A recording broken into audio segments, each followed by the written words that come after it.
नमो ब्रह्मादिभ्यो ब्रह्म विद्या संप्रदाय कर्तृभ्यो वंश ऋषिभ्यो महद्भ्यो नमो गुरुभ्य।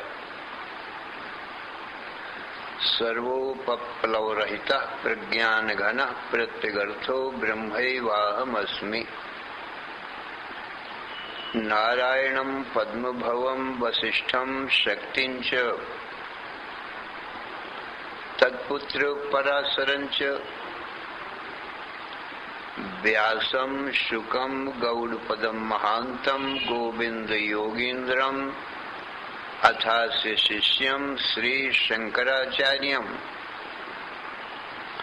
अथास्य पद्मपादं च हस्तामलकं च शिष्यं तंत्रोटिकं भारत्रिककारम् अन्यान् अस्मद्गुरून् सन्ततम् आनतोऽस्मि।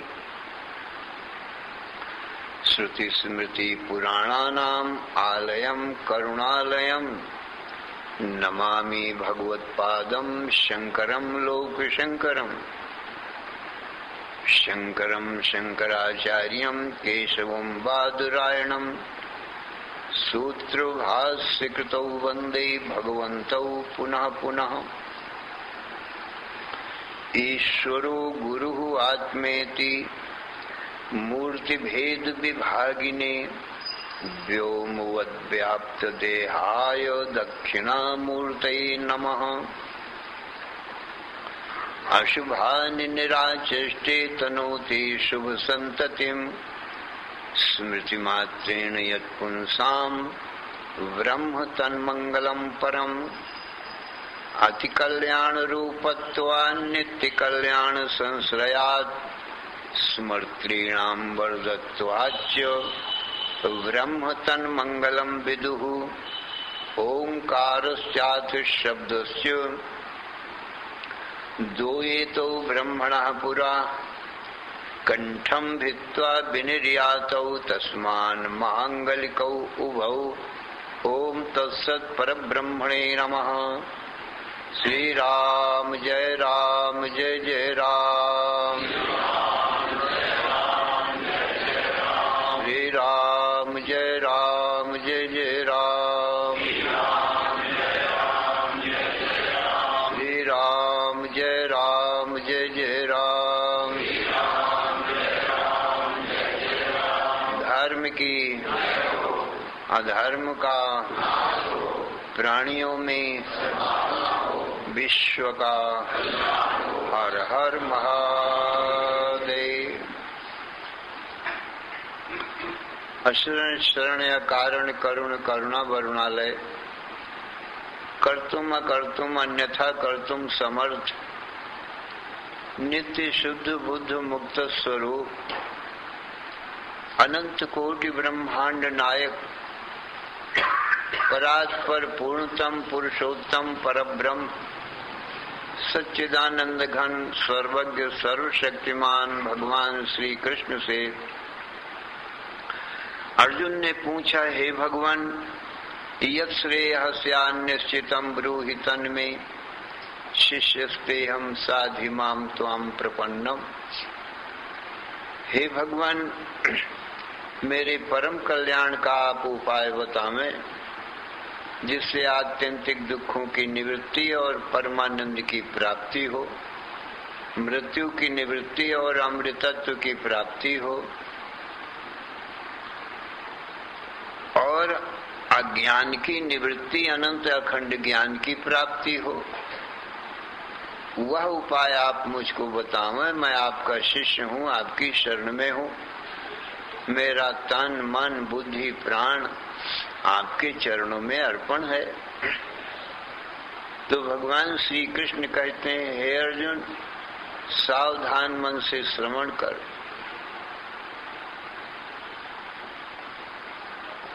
एक तो जीव है, दूसरा ईश्वर है, तीसरा ब्रह्म है।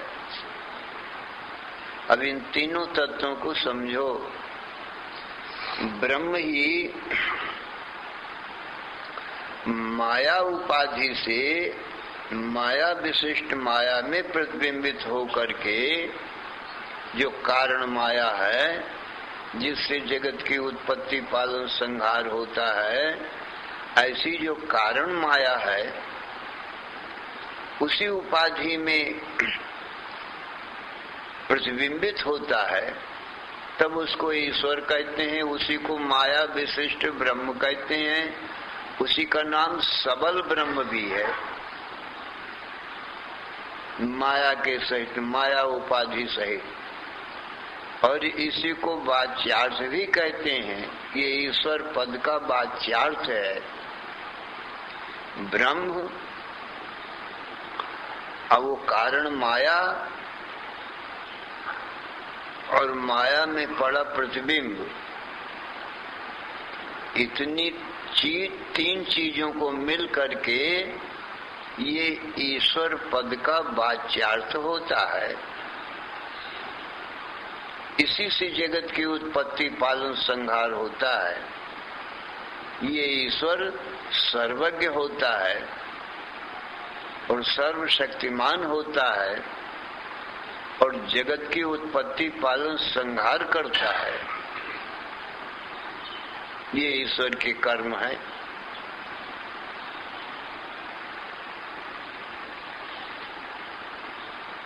और इसका लक्ष्यार्थ क्या होता है? कहा वाच्य भाग का त्याग कर दो। इसमें तत्पद का शोधन किया जाता है तत्त्वमसि महावाक्य में। तत् का अर्थ ईश्वर, तुम का अर्थ जीव, असि का अर्थ ब्रह्म। मने तत्त्वमसि, तू ब्रह्म है। अथवा तत्त्वमसि, तत् माने जो ईश्वर है और तुम माने जीव। हे जीव, तू ईश्वर है, ये अर्थ होता है। तो ये कहने से जीव की उपाधि कार्य बुद्धि है या अविद्या है,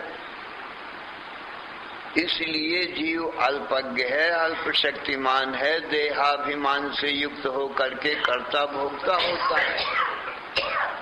साभास बुद्धि कर्तृत्व, बुद्धि और बुद्धि में पड़ा वही कूटस्थ चेतन का, वही ब्रह्म चेतन का प्रतिबिंब रूपी आभास, स्वयं कूटस्थ ब्रह्म। कूटस्थ का अर्थ निर्विकार होता है। बुद्धि देश में आ गया है परंतु निर्विकार है, इसलिए उसको कूटस्थ कहते हैं ब्रह्म को। और उसका प्रतिबिंब पड़ा है बुद्धि में, ये कूटस्थ ब्रह्म।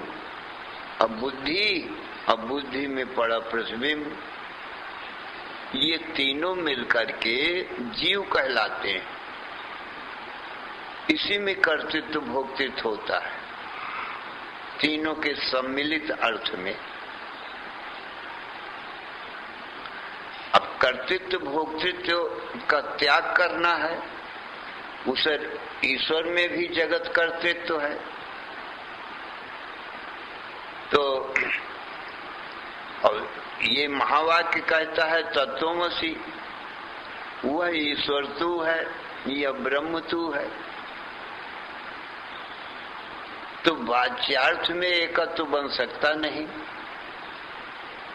क्योंकि ईश्वर सर्वज्ञ और जीव अल्पज्ञ, दोनों की एकता कैसे होगी? ईश्वर सर्वशक्तिमान, जीव अल्प शक्तिमान, दोनों की एकता कैसे होगी? ईश्वर जगत का कर्ता है और जीव तो जगत का कर्ता नहीं है। ये कर्मों का कर्ता है, कर्मों के फल का भोगता भी है, तो कैसे एकता होगी? तो कहते हैं ये वाच्यार्थ में एकता नहीं हो सकती। फिर कहा तत्व पद का शोधन करना पड़ेगा, लक्ष्यार्थ में एकता हो जाएगी। शोधन में क्या है? कहा कारण माया और कार्य माया। कारण माया रूप उपाधि से ही तो ब्रह्म को ईश्वर कहते हैं, और कार्य माया जो बुद्धि है, अविद्या है, इसी उपाधि से इसी में प्रतिबिंबित होकर के उसी ब्रह्म को जीव कहते हैं। तो दोनों में जो ब्रह्म तत्व है ईश्वर जीव में, वो तो शुद्ध का शुद्ध ही है, और माया और बुद्धि या अविद्या, इतना अर्थ इसका मिथ्या है, और इसमें पड़ा हुआ प्रतिबिंब जिनमें सर्वज्ञता अल्पज्ञता है, इतना अंश इसमें मिथ्या है। कार्योपाधिरयम् जीवा कारणोपाधिर ईश्वरः कार्य कारणताम हित्वा पूर्ण बोधो वशिष्यते। कहते कार्य उपाधि से ब्रह्म को ही जीव कहते हैं, और कारण माया उपाधि से उस ब्रह्म को ही ईश्वर कहते हैं। तो ये उपाधिकृत भेद है। उपाधि के त्याग के बिना इस भेद की निवृत्ति नहीं हो सकती है। जैसे राजा और सिपाही दोनों की एकता नहीं हो सकती है, कहाँ राजा कहाँ सिपाही, कहाँ विश्व का राजा ईश्वर, जगत की उत्पत्ति करने वाला जगत पिता हो गया, जगत को पालन करने वाला कहाँ राजा हो गया, क्योंकि राजा प्रजा का पालन करता है, और सारे अज्ञानी जीवों को ब्रह्म ज्ञान देने वाला तो जगत गुरु भी हो गया।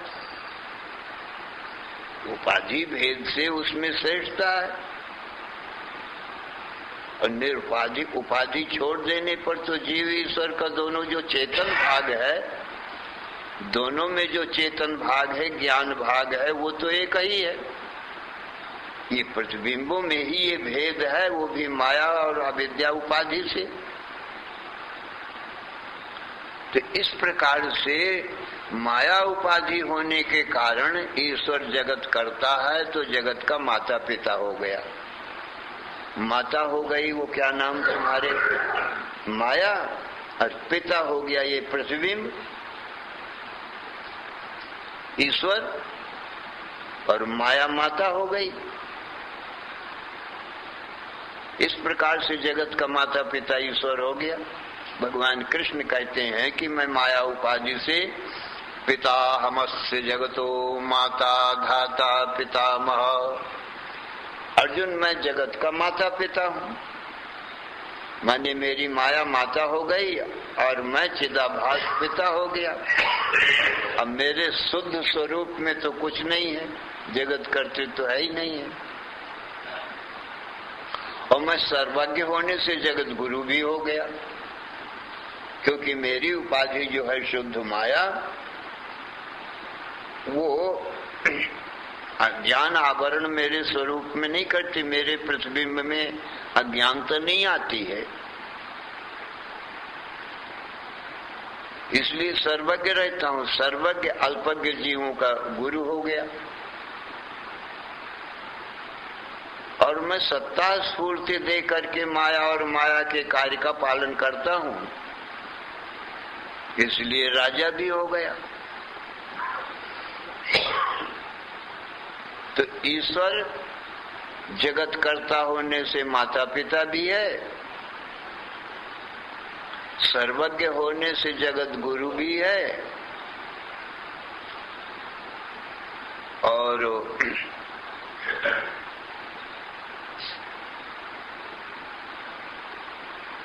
जगत पिता और जगत गुरु। तीसरी बात क्या कहे थे? राजा सबका पालन करता है, सत्ता स्फूर्ति देता है, क्योंकि उसकी सत्ता स्फूर्ति बिना ये हलचल नहीं होगी, यही पालन करना है, इसलिए राजा भी हो गया। तो जगत कर्तृत्व के संबंध में भगवान ने कहा चातुर्वर्ण्यम मया सृष्टम गुण कर्म विभागशा तस्य कर्तारमपिमाम विद्धि कर्तारमभ्यम। अर्जुन, 4 वर्ण का कर्ता मैं हूँ, ब्राह्मण क्षत्रिय वैश्य शूद्र, ये 4 वर्ण है।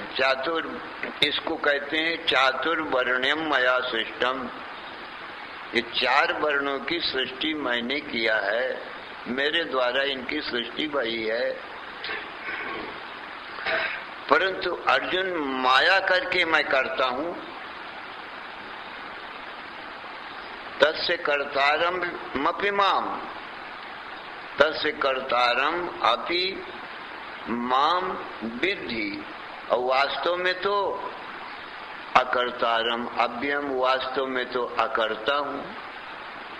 ये 4 वर्ण रूपी जो प्रजा है, ब्राह्मण क्षत्रिय वैश्य शूद्र, सारी संसार की सृष्टि 4 वर्ण की है। ऐसा नहीं है कि मनुष्यों में ही 4 वर्ण है, पूरी सृष्टि में, क्योंकि 3 गुणों से सृष्टि होगी।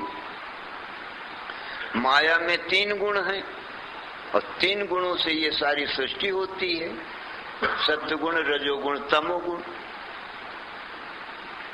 तो ये 3 गुणों से 4 वर्ण बन जाते हैं, ब्राह्मण क्षत्रिय वैश्य शूद्र। जो सत्वगुण प्रधान सृष्टि होगी वो मनुष्यों में हो, चाहे पशुओं में, चाहे पक्षियों में, और चाहे वृक्षों में। उस सत्वगुण की प्रधानता होने से उनमें ज्ञान होता है।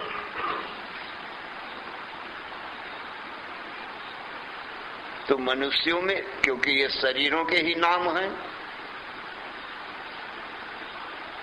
ब्राह्मण क्षत्रिय वैश्य शूद्र, तो ये शरीरों की सृष्टि है ना, शरीर ही शरीर है। ये मनुष्य, पशु, पक्षी, वृक्ष, ये भी शरीर हैं।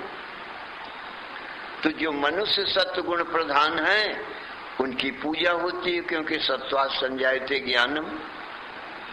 सत्वगुण की प्रधानता से यथार्थ सही ज्ञान होता है, चाहे कर्म संबंधी ज्ञान हो, धर्म संबंधी, चाहे भक्ति संबंधी, चाहे ईश्वर संबंधी। यथार्थ ज्ञान होगा, क्या बंध है, क्या मोक्ष है, ये इसका भी ठीक ठीक ज्ञान होगा। क्या धर्म है, क्या धर्म है, यया धर्मम अधर्मम च कार्यम च कार्यमेव च बंधम मोक्षं च या वेत्ति बुद्धि सा पार्थ सात्विकी। सात्विकी बुद्धि में ये सब बंध, मोक्ष, कार्य, अब क्या करना, क्या नहीं करना, क्या धर्म, क्या अधर्म, इन सब बातों का ठीक ठीक ज्ञान होता है। सत्वात् संजायते ज्ञानम। इसलिए चाहे मनुष्य शरीर में हो वो सत्वगुण की प्रधानता, और चाहे पशुओं में हो। पशुओं में जैसे गाय आदि है वो सत्वगुण प्रधान है, चातक है, चकोर है, इनकी सत्वगुण की प्रधानता है। उनका भी पूजन होता है। पशुओं में गाय वगैरह, पक्षियों में ये चातक, चकोर वगैरह। अब वृक्षों में जैसे पीपल है, बट का वृक्ष है, तुलसी है, केला है, इनमें सत्वगुण की प्रधानता है, इनकी पूजा होती है। इनकी पूजा से क्या फायदा होता है? कहा अपने में सत्वगुण आएगा, जो रजोगुणी पुरुष हैं उनमें भी सत्वगुण आएगा सत्वगुणी की पूजा करने से। तो इस फायदे के लिए सत्वगुण की पूजा करनी चाहिए, चाहे मनुष्य हो, चाहे पशु हो, चाहे पक्षी हो, चाहे वृक्ष हो। तो ये सनातन धर्म में अनादिकाल से ये सब चला आ रहा है, इनका पूजा। कोई मनुष्य की ही पूजा नहीं होती है, पशु पक्षी वृक्षों की भी होती है। पर सत्वगुण जो प्रधान है और जो रजोगुण प्रधान है उनमें इच्छा शक्ति विशेष होती है, ज्ञान कम होता है। या धर्मम अधर्मम च कार्यम च कार्यमेव च अयथावत प्रजानाति बुद्धि सा पार्थ राजसी। अर्जुन, जो रजोगुणी बुद्धि होती है उसमें क्या होता है, उसमें क्या धर्म है, क्या अधर्म है, क्या कर्म है, क्या अकर्म है, और क्या बंध है, क्या मोक्ष है, ये ठीक ठीक निर्णय नहीं होता है। अयथावत प्रजानाति, यथावत माने ठीक ठीक, अयथावत माने ठीक पहचान नहीं होती है। वो रजोगुणी बुद्धि होती है। और यया अधर्मम धर्ममित्या मन्यते तम सावृता सर्वार्थान विपरीतांश बुद्धि सा पार्थ तामसी। हे अर्जुन, जिस बुद्धि में अधर्म ही धर्म रूप जंचे और धर्म को अधर्म रूप जाने, अधर्मम धर्ममित्या मन्यते तम सावृता, या बुद्धि, जो बुद्धि अधर्म को धर्म रूप मानती है और धर्म को अधर्म रूप मानती है, सर्वार्थान विपरीतांश, सभी अर्थों में ये उल्टी विपरीत ही होती है। उसको क्या जानना चाहे, कहा उसमें तमोगुण की प्रधानता है। अब ये गुणों की प्रधानता से ये बुद्धि ऐसी है, नहीं तो बुद्धि तो शुद्ध सत्व गुण का कार्य है, पर ये गुणों के कारण बुद्धि में शुद्धता और लाल रंग पना आ जाना और काला रंग आ जाना, क्योंकि श्वेत रंग सत्वगुण का है और रक्त लाल रंग ये रजोगुण का है और श्याम कृष्ण वर्ण काला वर्ण ये तमोगुण का है। तो बुद्धि के सामने जौन गुण आ गया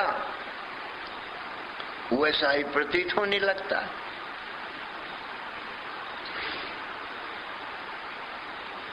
तो इस प्रकार से हे अर्जुन, सत्वगुण की यथार्थ ज्ञान होने के लिए सत्वगुण की सेवा करनी चाहिए, सत्वगुण का पूजन करना चाहिए, जिससे अपनी बुद्धि में सत्वगुण आवे, रजोगुण तमोगुण हटे, तो ज्ञान तो ठीक ठीक हो ना। तो यथार्थ ज्ञान अब तभी जो है वो ठीक प्रवृत्ति होगी, तभी वो अपना सुधार कर सकेगा। तमोगुणी आदमी तो अधर्म को धर्म ही मानता है, तो सुधार कैसे करेगा? जाने कि ये गलत है, ठीक नहीं है, तो कोई सुधार भी कर सकता है। अब वो जानता है मैं गलत हूं ही नहीं, तो सुधार क्या करूं? वो सुधार नहीं कर सकता है। वो तो जानता है कि ये अधर्म नहीं है, मैं तो धर्म ही है ये। तो तमगुणी लोग ऐसे ही जानते हैं, इसलिए वो सुधार नहीं कर सकते। जैसे कोई लाल चश्मा लगाकर देखेगा, उसको संसार लाल ही दिखाई पड़ेगा। उसको कोई पीला कहे काला कहे संसार को, वो नहीं मानेगा। क्यों? वो कहता है मैं प्रत्यक्ष देख रहा हूं कि लाल है। अब वो लाल रंग का उसकी आंखों के सामने चश्मा ही आ गया है, तो उसको संसार लाल ही लाल दिखाई पड़ता है। अब वो यदि गलत हो तो सुधार भी करे, कोई कहे नहीं पीला है, कोई कहे सफेद है, तो वो किसी के मानेगा नहीं। अब किसी ने पीला चश्मा लगाया हो, वो यही बताएगा संसार पीला है, लाल नहीं है। ये लाल कहता है सो गलत बोलता है। क्यों? मैं देख करके प्रत्यक्ष ही कह रहा हूं, मुझे दिखाई पड़ रहा है पीला ही पीला। तो ये नेत्रों का दोष नहीं, ये तो चश्मे का दोष है। अब चश्मा लगा के वो देख रहा है, तो वो भी सही बोल रहा है पक्का। अब कोई हरा चश्मा लगा के आ जाए वो लाल और पीले कहने वालों को दोनों को गलत बताएगा कि ये दोनों झूठ बोलते हैं। क्यों? मैं प्रत्यक्ष देख रहा हूं कि संसार हरा है। अब उसको संसार हरा हरा दिखाई पड़ता है, पूरा संसार। अब किसको गलत कहो, किसको सही कहो, वो किसी के मानेंगे नहीं।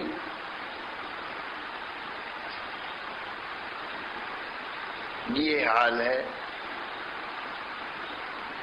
अब इसका समाधान तो तभी है जब वो चश्मा उतार दें, अथवा श्वेत चश्मा से देखें, सफेद चश्मा रंगीन ना होवे, तो जैसा संसार है तैसा ही दिखाई पड़ेगा, एक ही रंग का न दिखाई पड़ेगा। जैसा होगा तैसा दिखेगा।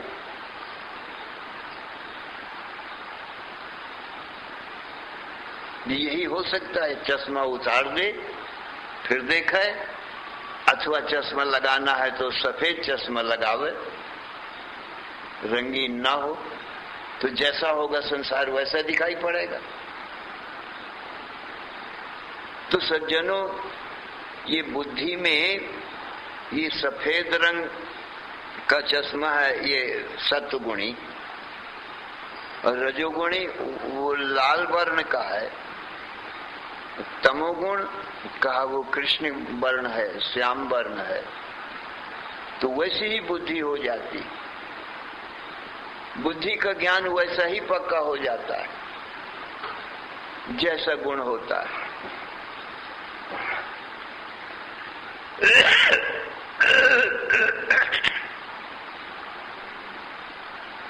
तो सज्जनों,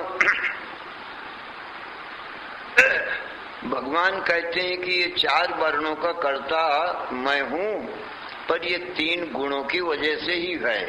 चार वर्ण की सृष्टि में गुणों की कारण किया है, पर किया है माया के द्वारा। माया रूपी मेरी पत्नी है, उस पत्नी द्वारा मैंने ये चार वर्ण की सृष्टि की है, ये मेरी संतान है। मनुष्य, पशु, पक्षी, वृक्ष, पर्वत, सूर्य, चंद्र सब मेरी संतान है। ये इन सब में चार वर्ण हो गए हैं और तीन गुणों से बने हैं, इसलिए चार वर्ण के हैं। इसलिए मैं जगत का माता पिता हूं। मेरी माया माता हो गई, मैं पिता हो गया। चिदाभास, माया में जो चिदाभास है, मैं पिता हो गया। अब मेरा जो शुद्ध स्वरूप है वो ब्रह्म है, उसमें माता पिता आदि कुछ नहीं, न संसार न कुछ नहीं, वो शुद्ध स्वरूप है।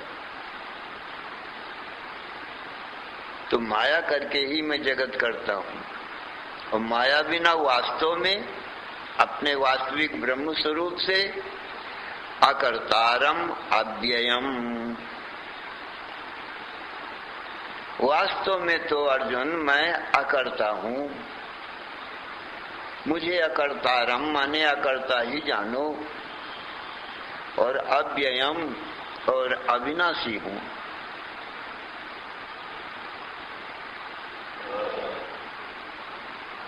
आप समझे, जगत कर्तृत्व आभास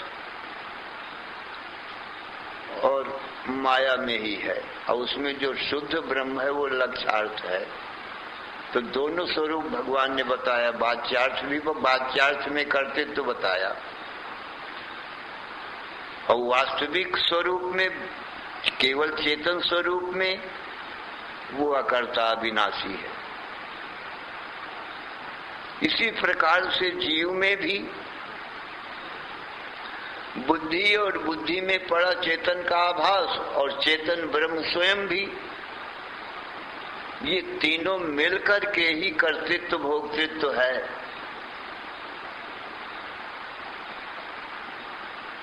इसलिए कर्तृत्व भोक्तृत्व इसमें तीनों मिलकर के ही है। और जीव का जो शुद्ध स्वरूप है केवल चेतन भाग है, केवल चेतन भाग जीव का शुद्ध ही है। जैसे ईश्वर का शुद्ध चेतन भाग शुद्ध है, ऐसे ही बुद्धि उपाधि से इसमें कर्तृत्व भोक्तृत्व है, और बुद्धि को छोड़ दो तो चिदाभास भी छूट जाता है। तो कहाँ जाएंगे ये दोनों मिलकर? कहा चिदाभास तो चिद में मिल जाएगा, और बुद्धि कहा वो भी ब्रह्म में मिल जाएगी, वो भी एक छाया रूप है, वो भी एक आभास ही है, बुद्धि भी। दोनों झूठी हैं, बुद्धि भी और बुद्धि में पड़ा आभास भी, तो दोनों चेतन में मिल जाएंगे। तो जो शुद्ध चेतन है वो बुद्धि और आभास के रहते हुए भी शुद्ध है। तो शुद्ध चेतन जीव में और शुद्ध चेतन ईश्वर में, वो तो शुद्ध ही है, दोनों एक ही हैं, उनमें कुछ भी भेद नहीं है। रहा चिदाभास, अब बुद्धि कहा इनका बाध करके समानाधिकरण होता है। बुद्धि और चिदाभास का बाध समानाधिकरण है। किससे? उसी चेतन कूटस्थ से। बाध माने इनको हटा करके, बाधित करके, मिथ्या जान करके उसके साथ में एकता हो जाएगी, सत्य के साथ में। अब कूटस्थ का ब्रह्म का मुख्य समानाधिकरण होता है, उसमें बाध योग्य कोई चीज नहीं है। दोनों में चेतन निर्विकार एक जैसा ही है, उसमें कोई बाध करने योग्य चीज ही नहीं है जो बाध हो सके। और जिनका बाध हो सकता है उनमें मिथ्या का ही बाध हो सकता है, सत्य का बाध हो ही नहीं सकता है। इसलिए मिथ्या को बाध करके सत्य के साथ में एकत्व हो जाता है। छाया को बाध कर पुरुष के साथ एकत्व हो गया, प्रतिबिंब को बाध कर माने हटाकर, मिथ्या जानकर बिंब के साथ में एकत्व हो जाएगा।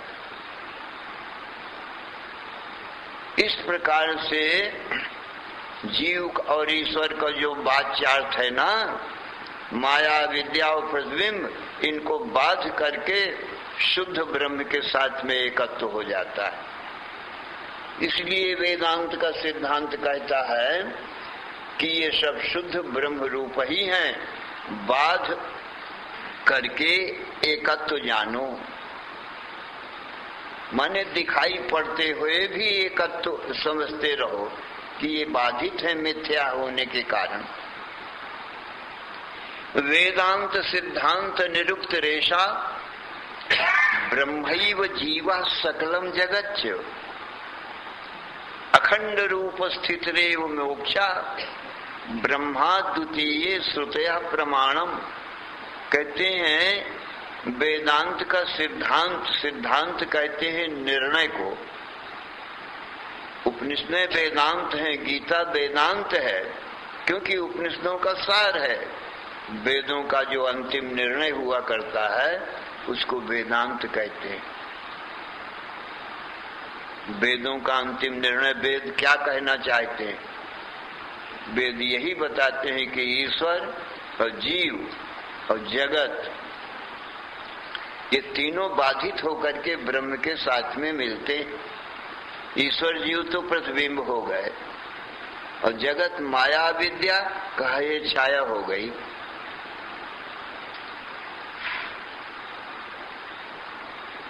यही राम के लवकुश दो पुत्र हैं।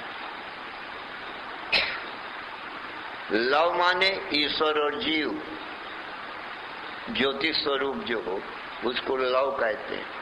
और कुश माने जड़ माया विद्या, जैसे कुशा घास होता है।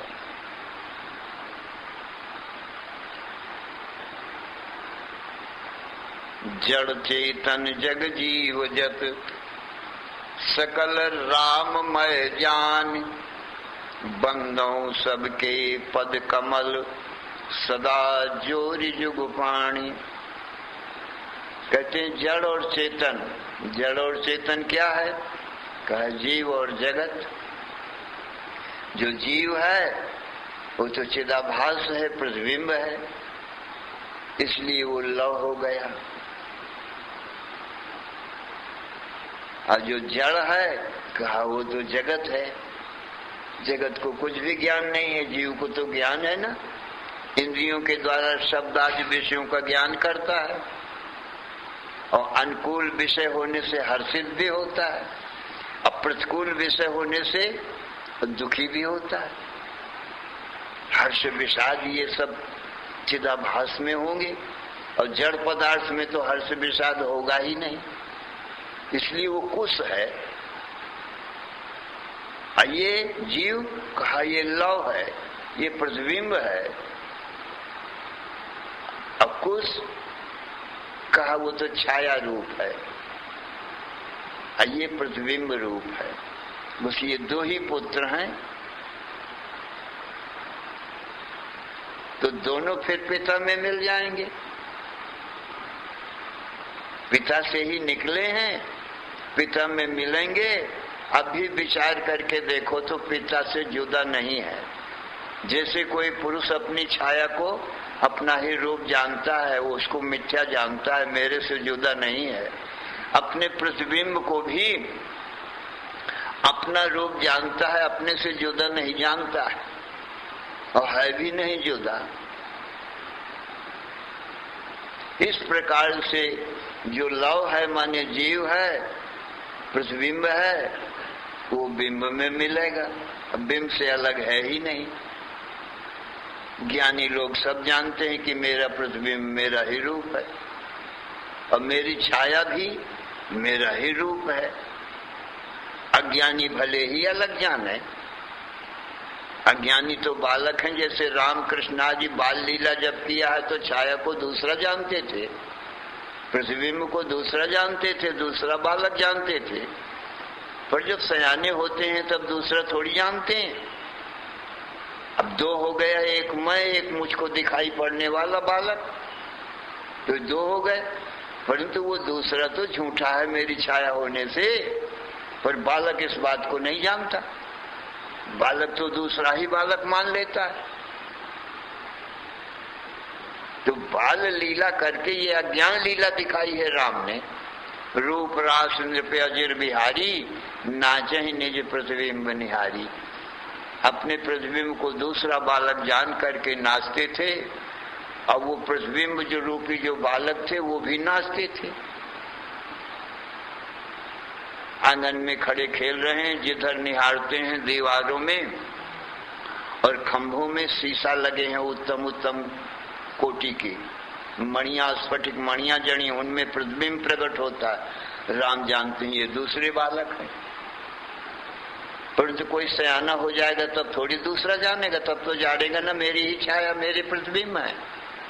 तो अज्ञानी को द्वैत है और दूसरा सत्य है, और जो ज्ञानी होता है उसको अद्वैत है। वो दूसरा सत्य नहीं, मेरी छाया होने से मेरे से जुदा नहीं है, वो तो उपाधि में दिखाई पड़ रहा है, पर झूठा है। इस प्रकार से छाया रूप और प्रतिबिंब रूप होने से ये राम से लवकुश जुदा नहीं है। कहाँ प्रकट भय हैं ये? कहा सीता रूप माया में, तो सीता ही से तो प्रकट हुए हैं न लवकुश। तो माया में ही ये माया के ही खेल हैं। माया अविद्या में प्रकट हुए, वो लव हो गए, और माया अविद्या कहा ये कुश हो गया। बस यही दो पुत्र हैं, एक छाया रूप, एक प्रतिबिंब रूप। सो शुद्ध चेतन राम से जुदा नहीं, इसलिए ज्ञानी के लिए अद्वैत है, एकत्व है। तो यही श्रुति कहती है वेदांत सिद्धांत निरुक्ति रेशा ब्रह्मैव जीवः, प्रतिबिंब रूप होने से, और सकलम जगत, सकल जगत छाया रूप होने से ब्रह्म ही है, क्योंकि इनकी सत्यता है नहीं। मिथ्या है, तो सत्य से जुदा होकर ये रह सकते नहीं है। अंततोगत्वा सत्य में मिलना ही पड़ेगा। छाया और प्रतिबिंब सत्य पुरुष से निकले हैं तो उसी में मिलेंगे, तो उससे जुदा आप भी नहीं है। ज्ञानी को अद्वैत एकत्व, अज्ञानी लोग भले ही द्वैत देखते रहे। तो ब्रह्मैव जीवः सकलम जगच्च अखंड रूप स्थित रेव मोक्षा। अखंड रूप से इस प्रकार की जो स्थिति है उसी को मोक्ष कहते हैं। अब जब एकत्व में बंधन कौन देगा? जन्म मरण का दुख कौन देगा? आप अकेला शुद्ध चेतन। इस एकत्व को ही मोक्ष कहते हैं। ब्रह्माद्वितीय श्रुतया प्रमाणम, ब्रह्म एक अद्वितीय है, जीव और जगत तो उसके प्रतिबिंब आभास हैं, इसलिए ब्रह्म से जुदा नहीं है। इस विषय में कहते हैं सहस्रों श्रुतियां प्रमाण है। माने ईश्वर की वाणी रूप जो वेद है उसको श्रुति कहते हैं, सो परम प्रमाण रूप है। तो द्वैत मिथ्या है छाया और प्रतिबिंब रूप होने के कारण। तो ईश्वर जीव जगत छाया प्रतिबिंब रूप होने से ये मिथ्या, और ब्रह्म सत्यम, और ब्रह्म सत्य है। तो ब्रह्म सत्यम जगन मिथ्या जीवो ब्रह्मैव नापरा। ब्रह्म सत्य है, जगत मिथ्या है, और जीव तो ब्रह्म ही है। जीव का जो लक्षार्थ है वो तो ब्रह्म ही है। केवल आभास भाग और छाया भाग यही मिथ्या। पर मिथ्या चीज आखिर जाएगी कहाँ? सत्य में मिलना ही पड़ेगा, क्योंकि अलग ठौर नहीं है, कहाँ रहेगी? पुरुष को छोड़कर छाया रह नहीं सकती, बिंब को छोड़कर प्रतिबिंब अलग रह नहीं सकता है। इसलिए एकत्व ही है, हर हालत में एकत्व है। श्री राम जय जय राम,